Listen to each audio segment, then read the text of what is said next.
ক্ষোভ আর অশ্রুজলে সিক্ত হয়ে ক্যালেন্ডারের পাতায় অনেকে ১৯৯২ সালের ৬ই ডিসেম্বরকে লাল কালিতে দাগিয়ে রাখেন।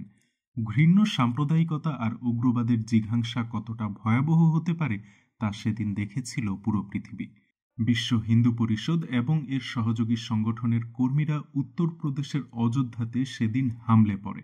তারা ১৬ শতকের ইতিহাসের স্মৃতিচিহ্ন বাবরি মসজিদ পুরোপুরি গুঁড়িয়ে দেয়। তারা এই মসজিদ ধ্বংসের জন্য অনেক আগে থেকেই পরিকল্পনা করেছিল। সেই পরিকল্পনা বাস্তবায়নের জন্য হিন্দু জাতীয়তাবাদী সংগঠনগুলোকে আগে থেকেই সমবেত করা হতে থাকে। তারপর আয়োজিত রাজনৈতিক সমাবেশে আগত লোকজনকে কাজে লাগানো হয়।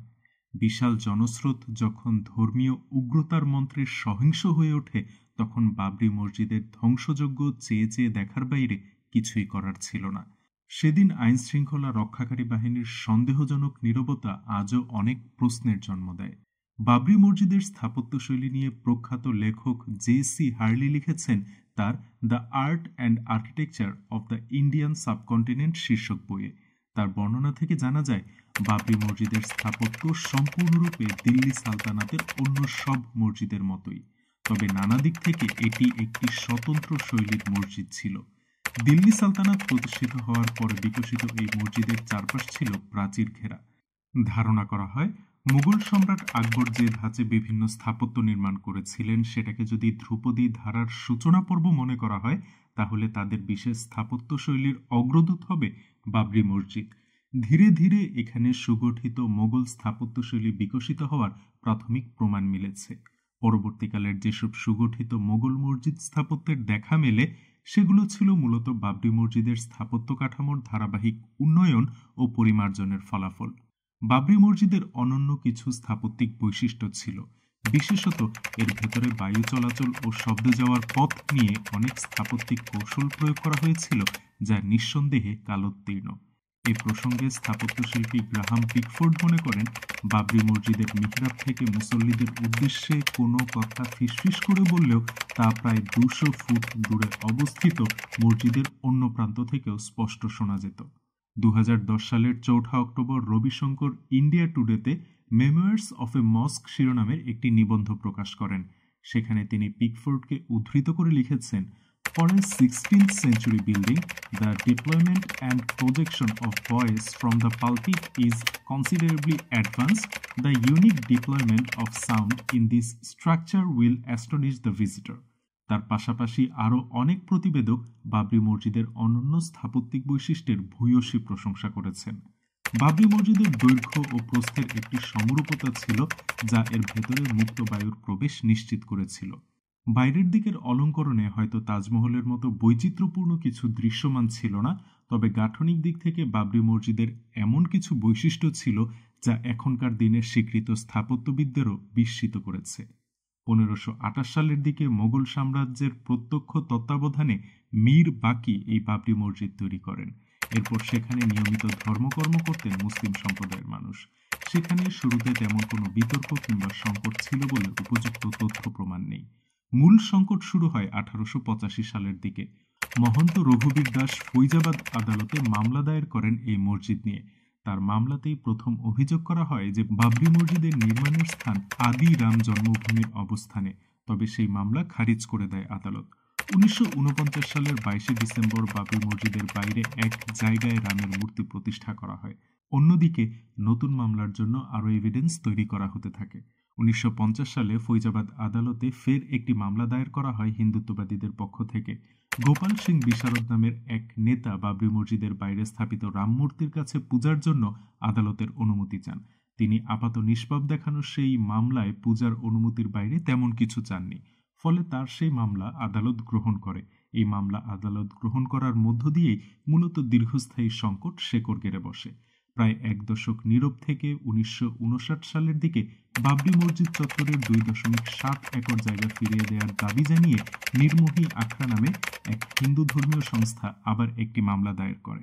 ১৯৬১ সালে বাবরি মসজিদের জমি মুসলিমদের ফিরিয়ে দেওয়ার দাবি করেন এক ব্যক্তি।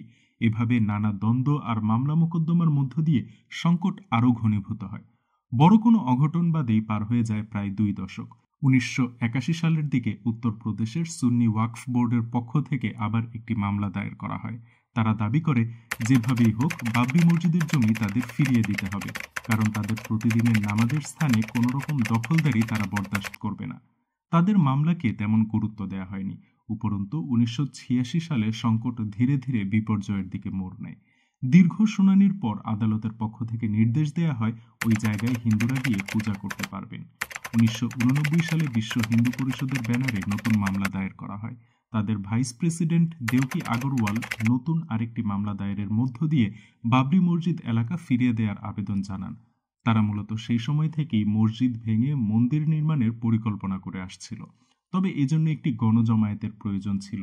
উত্তেজিত জনতার নাম দিয়ে তারা এই জায়গায় আধিপত্য নিশ্চিতের চেষ্টা চালায় 1992 সালের 6 ডিসেম্বর। এই উদ্দেশ্য সফল করতে ভারতের নানা স্থান থেকে ডেকে আনা হয় কয়েক হাজার উগ্র করসেবককে। তারা মিছিল সহযোগে এসে প্রথমে বাবরি মসজিদের চারপাশ প্রদক্ষিণ করতে থাকে।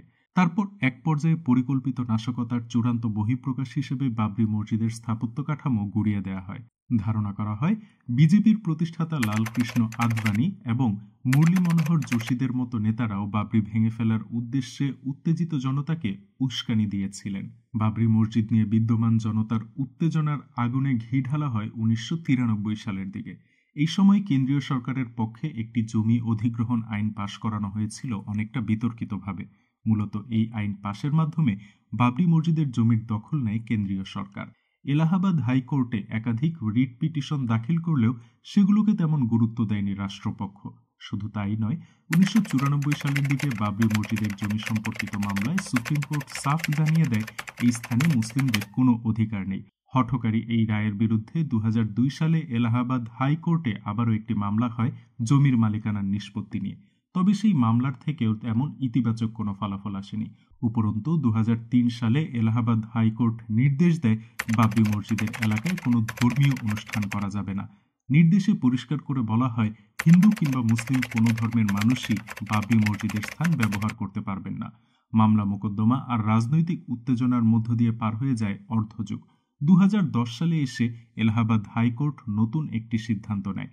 তারা বাবরি মসজিদের জমিকে সুন্নি ওয়াকফ বোর্ড এবং নির্মোহী আখড়ার মধ্যে ভাগ বাটোয়ারা করে দেওয়ার প্রস্তাব দেয়। তবে 2011 সালে জমি ভাগ করে দেয়া নিয়ে বিগত বছরের হাইকোর্টের নির্দেশনার উপর স্থগিতাদেশ জারি করে সুপ্রিম কোর্ট।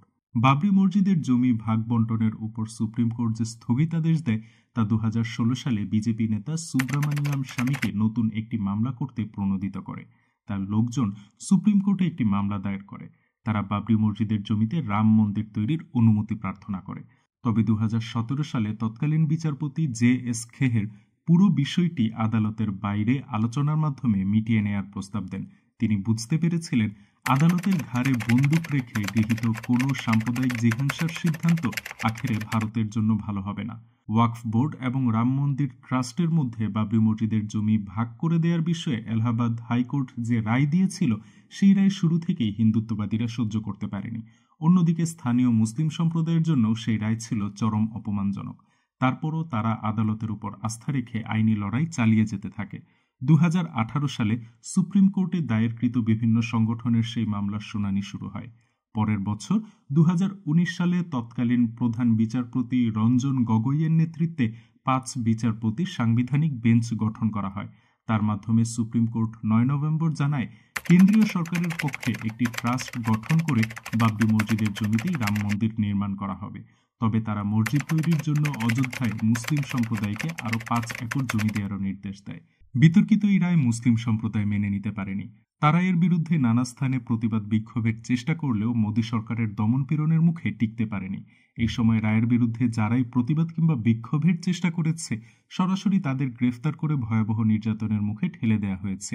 রাস্তায় কোনো রকম প্রতিবাদের জন্য দাঁড়াতে গেলে সরাসরি সেখান থেকে বিদ্রোহীদের গ্রেফতার করে জেল হাজতে পাঠানো হয়েছে।